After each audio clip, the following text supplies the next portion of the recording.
السلام علیکم ورحمۃ اللہ وبرکاتہ۔ امید ہے ناظرین اکرام آپ اللہ کے فضل و کرم سے خیریت سے ہوں گے۔ معزز ناظرین، بعض مرتبہ ایسا ہوتا ہے کہ قربانی کے بڑے جانور میں 6 لوگ شریک ہوتے ہیں اور وہ 6 لوگ یہ چاہتے ہیں کہ جو آخری اور 7واں حصہ ہے اس کو سب مل کر کے نبی کریم صلی اللہ علیہ وسلم کے نام سے قربان کر دے۔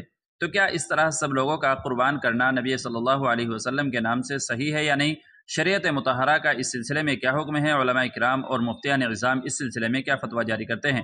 چنانچہ بہترین رہنمائی کے لیے ہم دارالعلوم دیوبند کا فتویٰ دیکھتے ہیں۔ سائل دارالعلوم دیوبند سے سوال کر رہا ہے جس کا عنوان ہے نبی صلی اللہ علیہ وسلم کے نام قربانی کے ایک حصے میں چند لوگ شرکت کر سکتے ہیں یا نہیں؟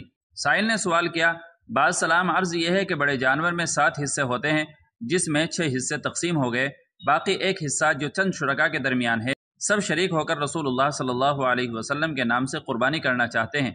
تو کیا چند لوگ تھوڑے تھوڑے پیسے دے کر ایک حصہ نبی صلی اللہ علیہ وسلم کے نام سے قربانی کر سکتے ہیں یا نہیں؟ اور ایسا کرنا شرعاً کیسا ہے؟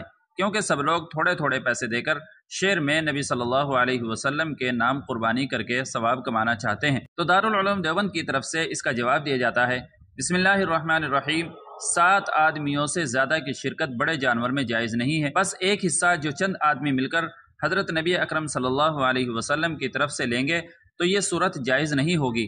البتہ ایک حصے میں چند شرکاء اپنی اپنی رقم کا مالک اپنے میں سے ایک آدمی کو ہبہ کر کے بنا دے اور وہ اپنے قبضے میں رقم لے کر ایک حصہ لے کر قربانی کر دے تو یہ صورت جواز کی ہے۔